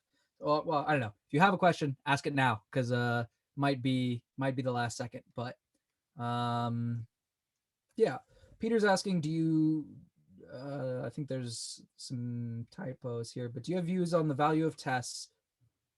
Anything to do with the Rust compiler making invalid states impossible? Any tips on how to write code like this or good examples? So I don't think I need to. Well, I guess I can still screen share. I'm not. So feel free to add a clarification for this because I'm not totally following what you're asking. But I'll start talking, and if I'm saying it wrong, jump in as quickly as possible on Matrix or just ask another question in Zoom. But there's kind of two. You talk about the Rust compiler making invalid states impossible. So generally, when you're talking about that, is something we talk about called type state programming. So bookshelf. Let me pull up. I'll show people how to find this stuff because it's probably useful for people to find stuff. So you probably want to look up something like Rust embedded bookshelf. So if you search Rust embedded bookshelf, you'll find that it's at docs.rustembedded.org. So this is a list to all of the written documentation that we've provided. Particularly, I'm going to be referencing the embedded Rust book. And what you're generally talking about when you're talking about making invalid states impossible, you're typically talking about type state programming. So the section on static guarantees. So this chapter, currently chapter 4 of the Rust embedded book, talks about static guarantees. If you have interest in this, I would suggest reading this if you haven't yet. We tried to put the best we have there. I'm going to jump ahead to this section where we actually go through design contracts, where we talk about a very simple, possibly a little oversimplified GPIO implementation on what it would be like to have an implementation that, let me hide this. So very common in C code would be to have an interface where you have set a GPIO pin enabled. And here you can see how you would do that using the SVD to Rust style things, where it says set it enabled or not, or set the direction. But maybe direction only makes sense if you are, what is direction? Direction is input or output. But you should not be able to do that if the pin's enabled. Maybe the datasheet says, don't change the direction if the GPIO is enabled, because that might cause some instability problems or something like that. So at runtime, you might read the enable bit, and then if it's not, then you return an error, which means you return a result. So one, you have to check this. Even if it's your code always does it right, you're still going to be paying the runtime costs for checking whether it's right or not. And you're going to be returning an error, which means your API is a little annoying because your users always have to match on it. And even though they did the right thing, they still have to handle that, or they have to call unwrap, which is still good. It's still good practice to handle those error, or not practice, but it's good practice as in a good thing to do, not hey, I'm practice in the sense of the way the doctors practice, not whatever. You get what I'm saying. But it makes the API a little weird, or set input mode. Doesn't make sense if you're not enabled or if you're not as an output or something like that. So you'll see us use this, and even in the example from earlier where we were saying pin A1 output open drain.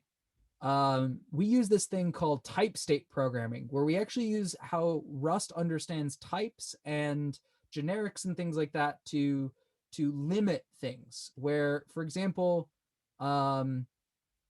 we have this GPIO where we say it's generic over the peripheral, whether it's enabled or not, the direction, and the mode.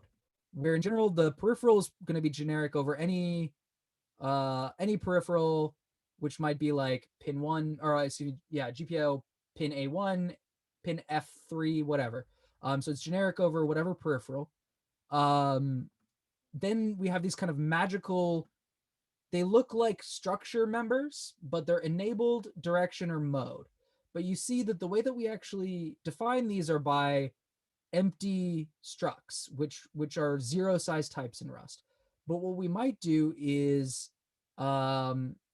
we actually only implement these for certain types, where we say like, okay, these chunk of methods can be used on any GPIO pin. So notice in like the Rust generic syntax, we're saying notice how there's no trait bounds here. We say like for any enable state, for any direction state, for any input mode, here you can move it into disabled. You can make it enabled and an input, and you can make it enabled and an output.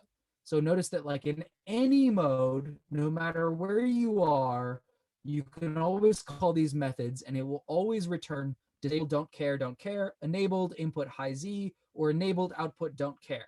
And this is like we have a known input or it doesn't matter the input, but we always have a known output state because maybe we always disable it or always enable it, those kind of things.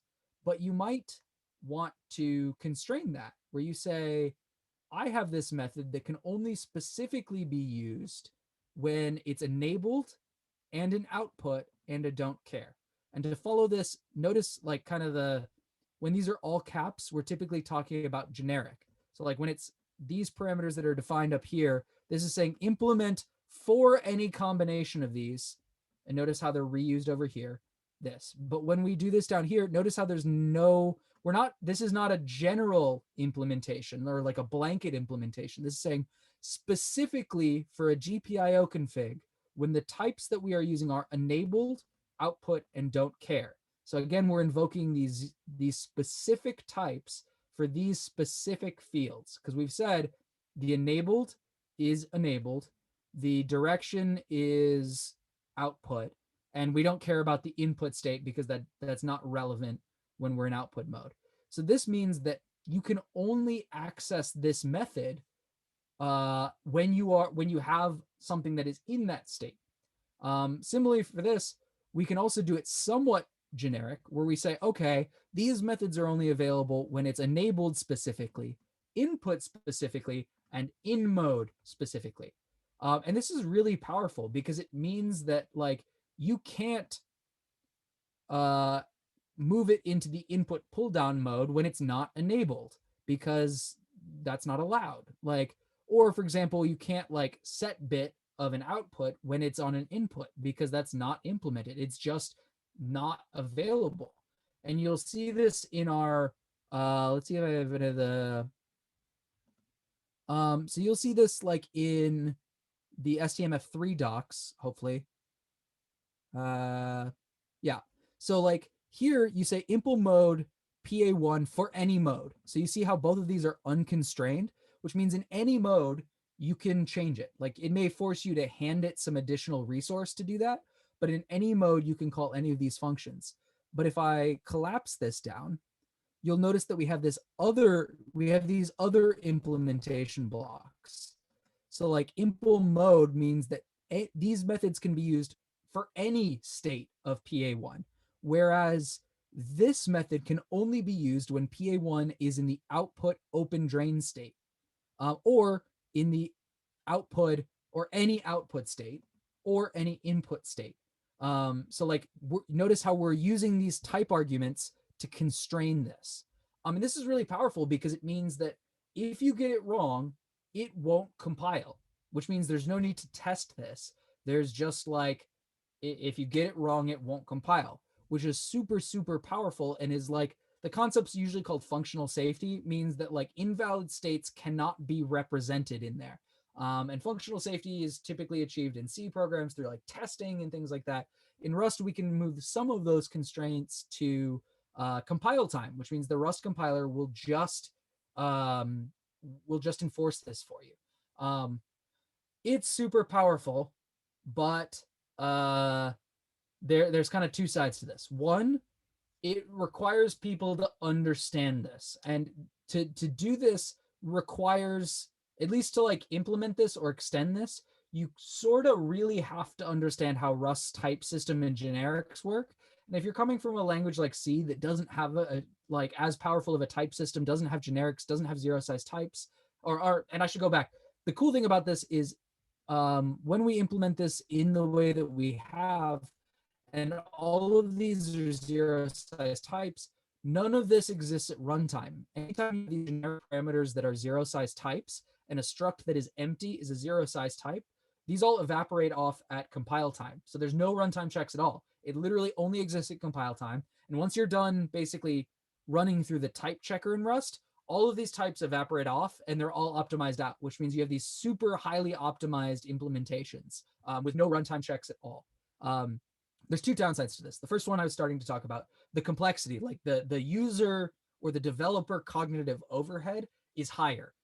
It's really powerful, but you have to wrap your head around this. And particularly if you're new to embedded and you're figuring out how this works, it can be kind of painful. As an implementer, it can be kind of painful because you have to like do stuff with macros. Like if you want to implement something for like pin A, B, C, D, or, you know, port A, B, C, D and pin 0 through 32, really the only way to do these blanket implementations is through macros. So you'll see a lot of macros in the HAL implementation, which make like extending these HALs sort of painful because macros are always a little harder to work with.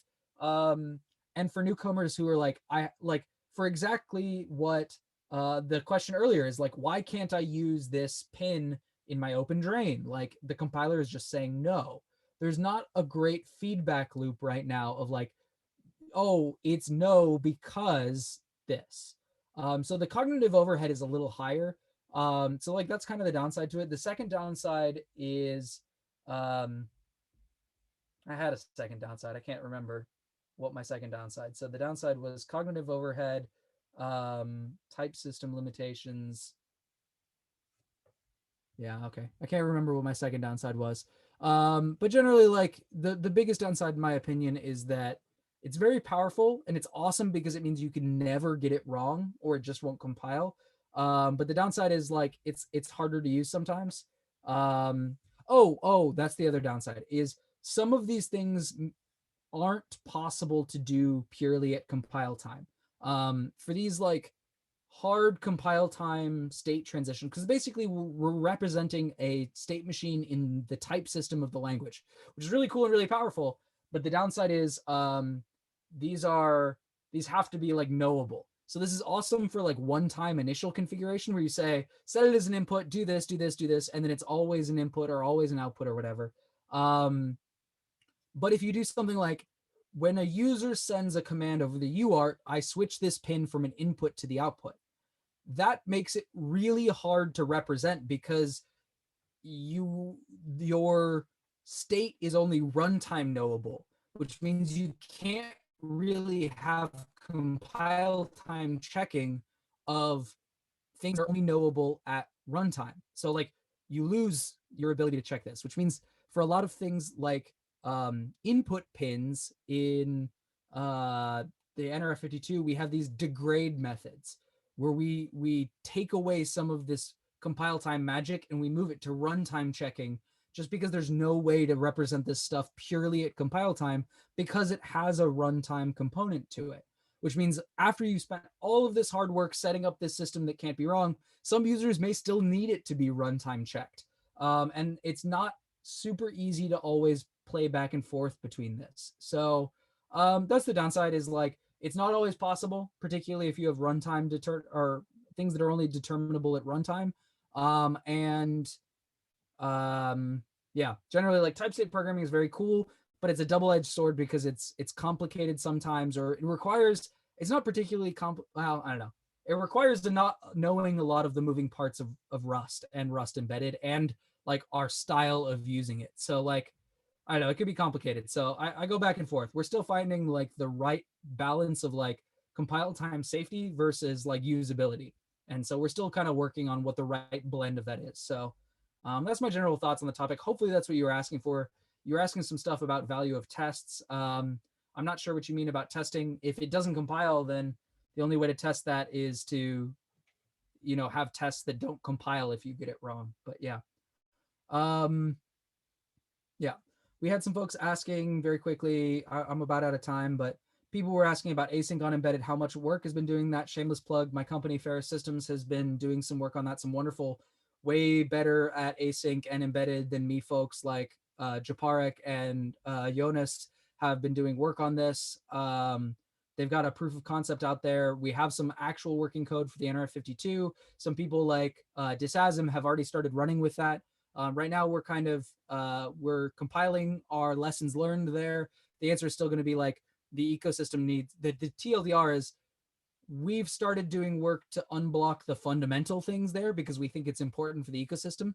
But there's going to be a lot of like iteration from the ecosystem of figuring out what is the right way to do that. And people like Disasm have already started picking up that torch, and we'd love for other people. So right now in Nightly, you can use async await on embedded stably.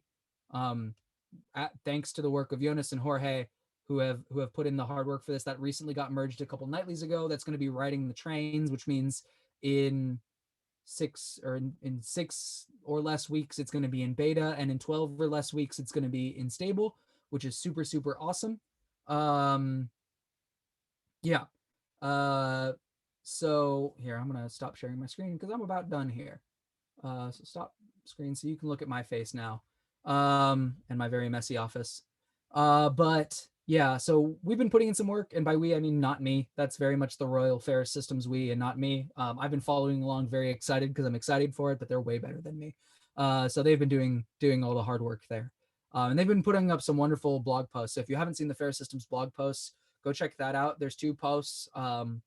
And keep an eye on it because we're going to have at least one more blog post where we give kind of our like, this is what we were able to unblock, this is what does work today, but we need your help iterating and prototyping on this, where we've hopefully made it so like you can now prototype on stable, which is big for a lot of people, but there's a lot of work that needs to be done. And there's already been a lot of people like the embryo RS people, or embryo who were kind of like the first one I saw doing this on embedded. But yeah, there's some interesting stuff. I think it's a super, super good match for embedded, particularly if you're not hard real time, and if you aren't like super, super resource constrained, and even if you are reasonably resource constrained, embedded systems are all just sitting around and waiting for something to happen. And async systems are like my favorite quotes for how to understand async. The async flavor of concurrency is parallelism, like spawning multiple threads, is about working in parallel, and async or cooperative multitasking is about waiting in parallel.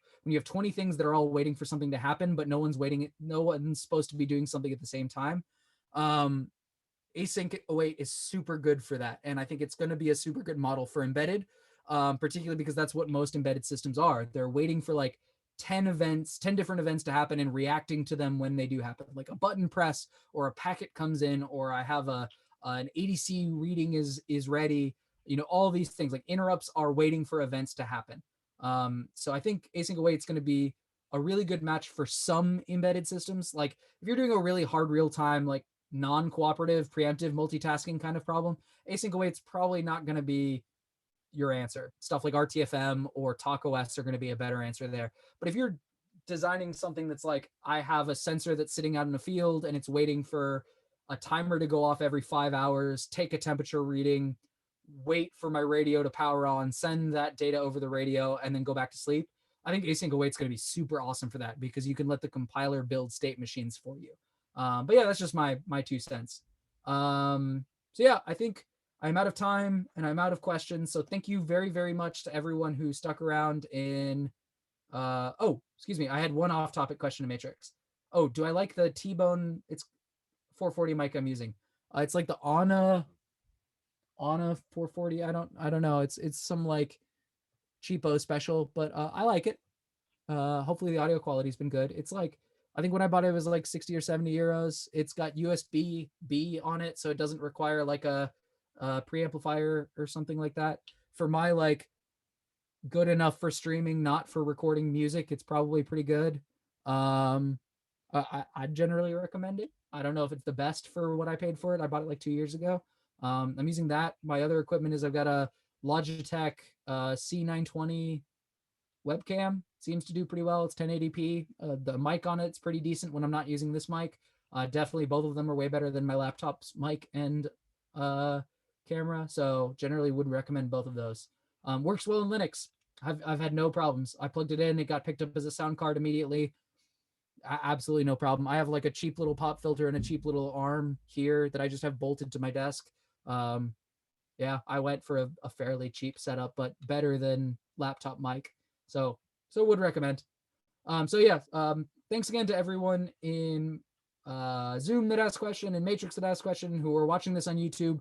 I'll probably put the YouTube recording up and just leave it there.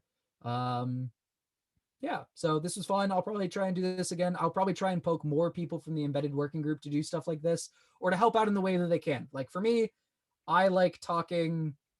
Well, anyone who works with me know that I have no problem talking too much, and usually it's pretty helpful. So I'll probably try and do this as often as my schedule allows.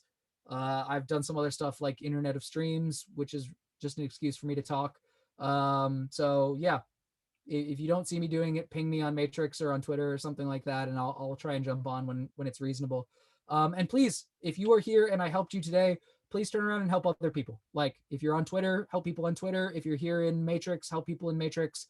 If you're on the embedded working group, please help, even if you're not a working group member, because that's like the biggest thing that we need right now is people helping other people and like shouting out what your problem is and being helpful about shouting out what your problem is just as helpful as answering the questions, because like a lot of us who do know these answers just don't have like a good idea of what we should be putting in docs or things like that. So even if you think that you're not totally correct, open up a PR for the docs, things like that. Help. We'd love to have more people helping. If you're interested in joining the working group, we have meetings at 8 p.m. on Tuesdays, Europe Berlin time. So it's always Europe Berlin time. It's not Central European time or Central European Standard Time. It's 8 p.m. Berlin time on every Tuesday on Matrix. So if you're watching this in some medium, please come check it out. Yeah, feel free to ping me. I work with a company called Ferrous Systems. If you are a company and you want help, I'm doing this for the community stuff so I wear a lot of hats. This is my embedded working group hat, which is why I'm here doing this to help people out. If you are a company and you would like help, I'll put on my Ferrous Systems hat. Let me know, and we can help you on a private contract basis. Otherwise, please help other people. If you like this, let me know. If you have other questions, shout out in the Matrix room. There's usually people very, very helpful there who are willing to help. And thank you very much. And I'll do this next time. Thanks again, everyone.